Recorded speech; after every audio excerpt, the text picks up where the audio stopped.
Hi guys, so today I'm going to be teaching you how you can accurately put your straps into your sandals and your slippers.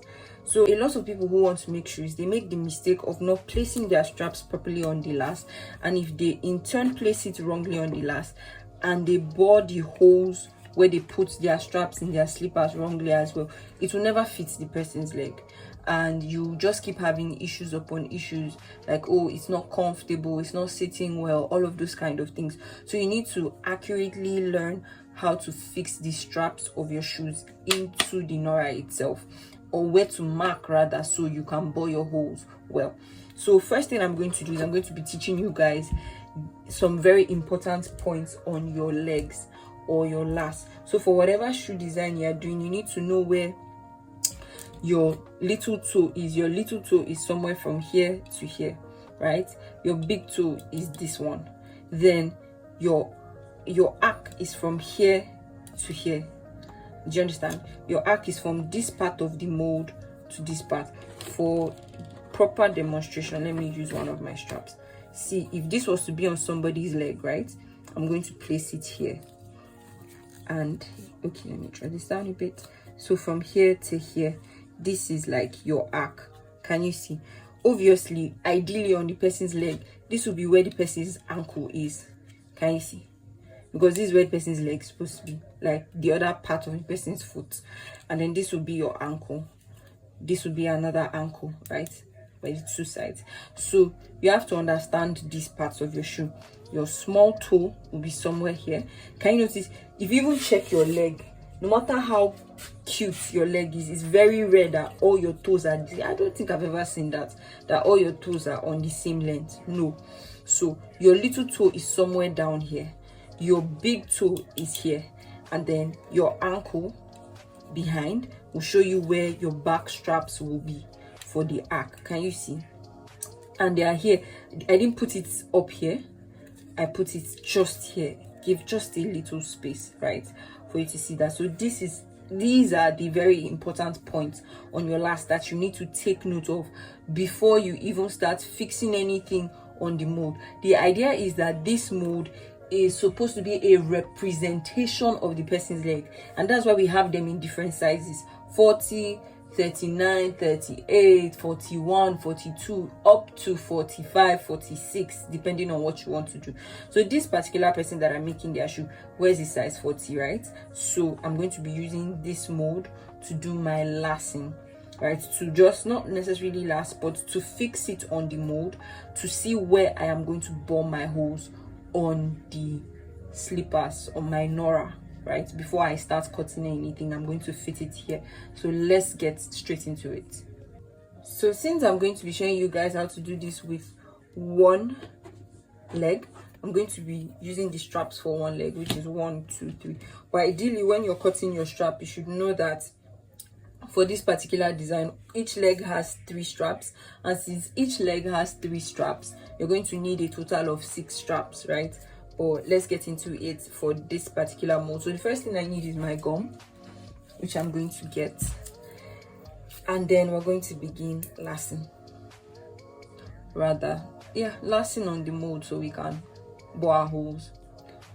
So everywhere that I have my strap going in, I'm going to apply gum. I have one at my big toe, like where the big toe is. I have one just in between the big toe and the other toes, because this is a representation of the other toes, right? So I have one here. I have one by the side of the little toe as well.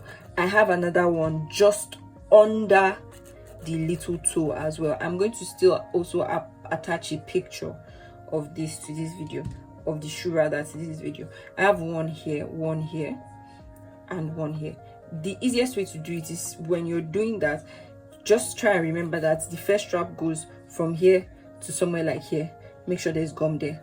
The next strap goes from here to somewhere like here, and make sure there's gum behind there, right? Because that's what you're going to use to lace it or put the straps on your mold, so that you know where exactly they're gonna fit in the shoe. Oftentimes I see people just do this directly on the nora floor, which is not exactly bad, but the point is that there's a tendency that you might make mistakes, and if you do make mistakes, it's going to be pretty expensive.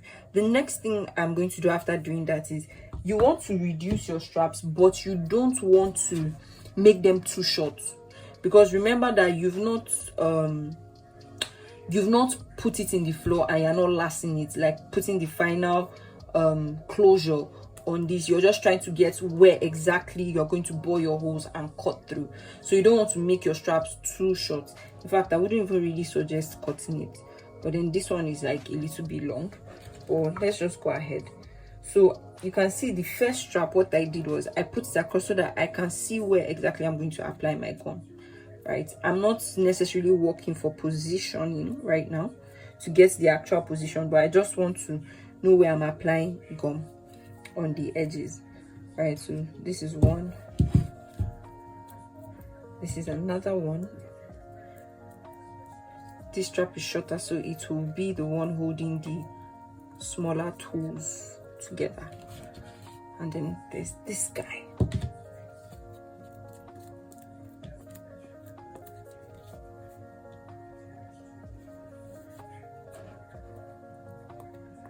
And there's this guy. I'm going to apply my gum. So once I've applied my gum, I'm going to allow them dry for a bit.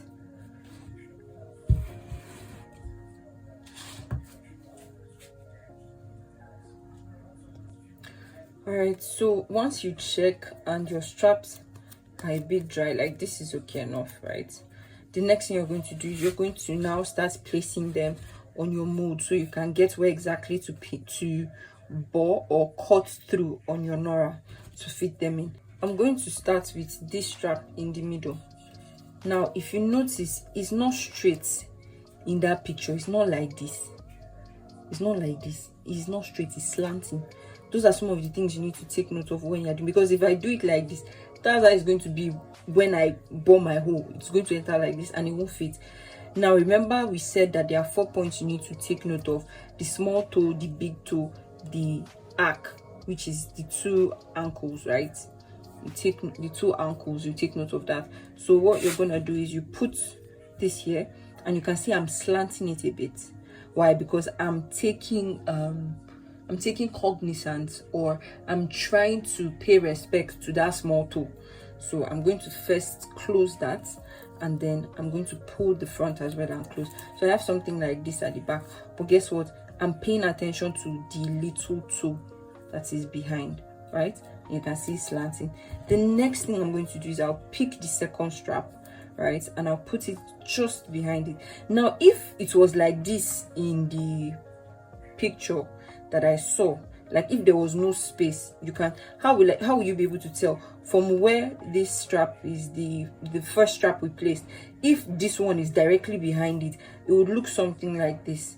Do you get? But if you check the picture, there is some space behind it, so you give a bit of space, right? And then you close this side as well, and then you close this side.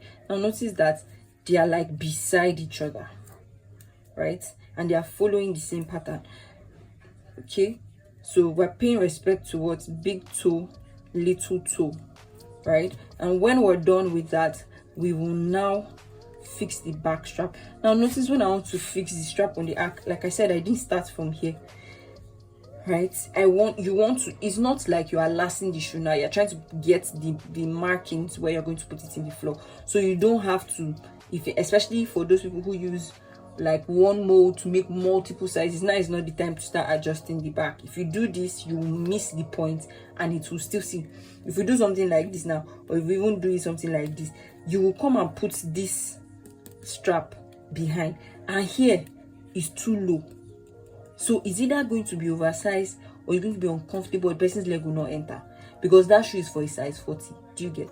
So where is the size 40's arc on this last? Is here, because their ankle will be somewhere here, right? So what you do is, once you've gotten that position, you put your strap, and voila, we have space for the ankle, and we're not too far behind, right? So this looks good. Once I'm done with all this, the next thing I'm going to do is mark out the floor that I've already cut to know where exactly I'm going to put my floor into. Now, so this is what I'm going to do. I would make sure that this is not exactly, let me bring it up so you guys can see where I placed it, right at the top. Now I'm going to mark here, mark here, mark this side as well. I'm just going to mark where they all enter the shoe, the straps. Can you see that? And you want this to be in the center. You don't want it one-sided. This should be in the middle of the shoe. So then you also mark this side as well and this side as well. Turn it around, you mark this side and this side.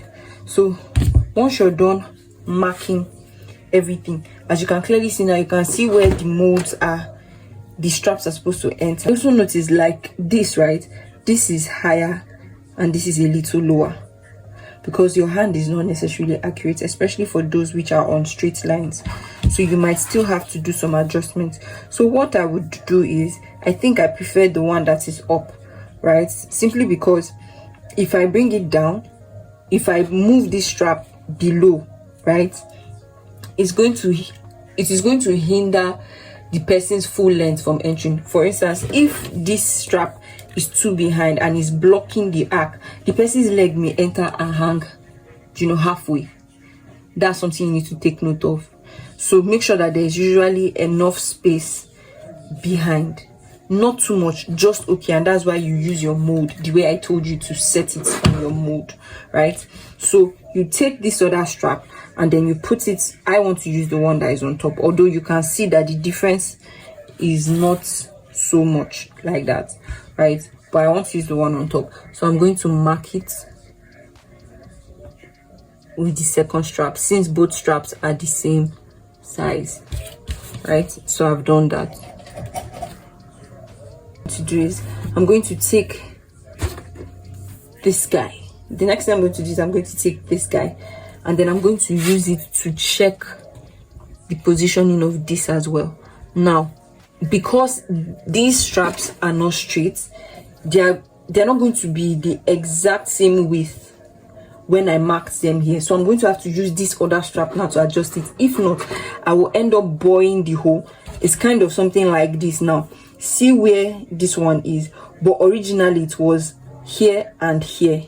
Can you see? It's a little longer because I bent the strap. So what you're going to do is, you're going to have to use this original strap now to use the length horizontally to adjust that space. You just needed the first one to get the positioning. Do you understand? So the next thing you're going to do is, you take this and then you're going to mark. All right, so I'm going to do the same thing for the back strap. I'm going to take this and adjust where I want it to enter. So this is the first part I am marking, right? And this is the second part I am marking where the strap is supposed to enter. I'm using the same strap because they are the same width, like both of them are the same width. I'm also going to come here and check, right, to be sure that this is the same width with what I want. So I'm going to just mark it here and here, right? And once I do that, now this is the middle. This was where the strap started from, because I couldn't mark the bottom. Let me show you. There's something blocking it, so I couldn't mark the bottom. So what I did was, I fit this, right? When I put it, I just marked the top. Automatically I should be able to get the bottom, right? So I'm going to fit this here, right? Because I'm cutting straight lines, I'm not really slanting my lines, right? So this is where it's going to enter for that middle part. Now what I like to do is, I like to draw lines so that I know where I am cutting. It might be different for you, but I do that so that, for instance, you see these guys that are together, so you not make mistake and cut straight, whereas you're supposed to cut here for one part, here for another part. Do you understand? So I like to draw lines, and I also like to give a minimum of about 0.5 when I'm marking where I'm going to cut. Why? So that by the time I file the shoe, it's there's some shoes you buy and you see when person doesn't do the work properly. When you buy the shoe, you notice that the leather strap is almost at the edge. Like if this part just cuts, the leather strap will come out, right? Which is bad. So give at least 0.5 when you're putting it in. I like to do that. So here it is. I'm already used to doing it, so I'll just use my hands to do it. You can see I'm giving a decent amount of space, right? Same here, so I'm going to join them.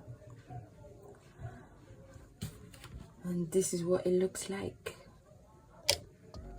Alright guys, so once you're done with that part, the next thing you're going to do is you're going to take your perforator.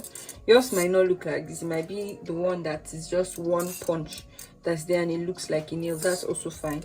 Well, so you take your perforator and you perforate at the beginning. Try not to give space, because like I said, you don't want where you're cutting to now be bigger than your strap in itself. It makes the work look untidy. So you see where I'm perforating just on the line, right? Because I want this to be very neat, very tight, very central. I'm going to do that for all sides.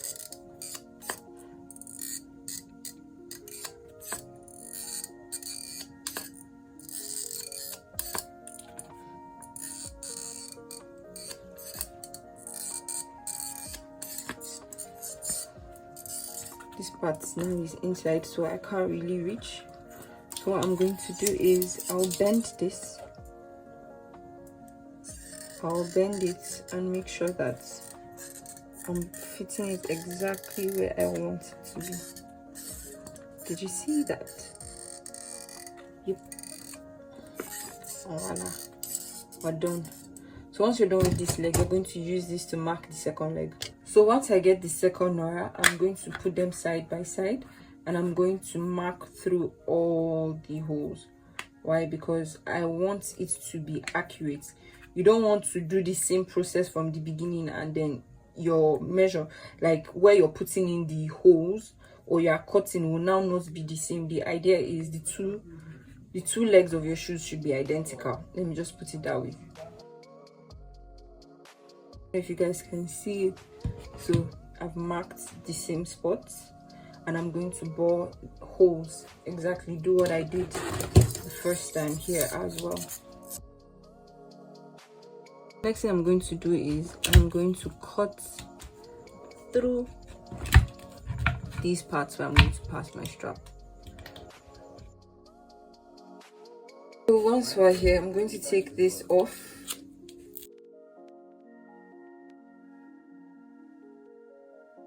So at this point, we're going to start fixing our straps into our Nora footrest. So I'm going to get like a screwdriver, the flat mouth. Yeah, that's what I use. And then I'm going to start putting it into the floor.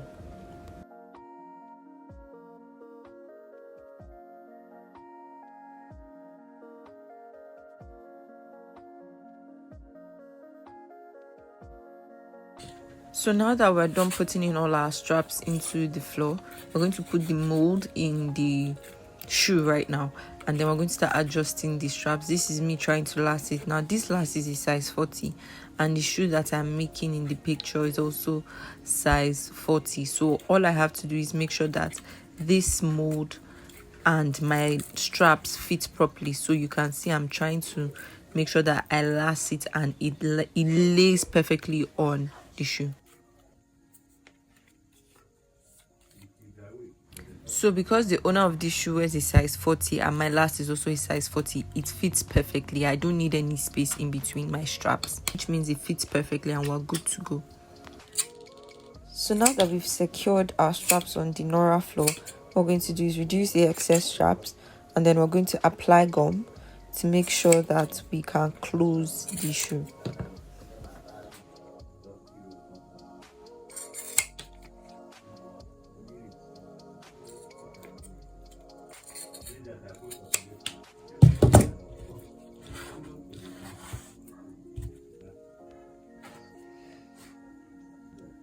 At this point, I've applied my gum behind my straps and I've allowed it dry for a bit. So I'm going to be closing the straps so that you see how the shoe straps fit on this particular mold and how it probably would look on the person's leg. Please make sure that everything is firmly placed on your last, and then you pull and then you close. You pull and then you close. You don't want spaces, right? Especially if the mold is the exact size of the person. So this is a very good size, 40. It's just okay. It's not going to be too big, it's not going to be too small. So I'm going to just keep pulling and closing from the back as well. Pull and then you close. And once you're done, this is what I have. Can you see how these edges fit in so well, right? Because we made sure that when we were boring our holes, we did it exactly where it ought to be. So this looks very clean, this looks very nice. I think I'm going to redo one to show you guys how to properly last depending on the person's shoe size. So give this video a thumbs up, like, subscribe, and drop in the comment section anything else you would like me to make videos on or also talk about with regards to shoemaking. Bye for now.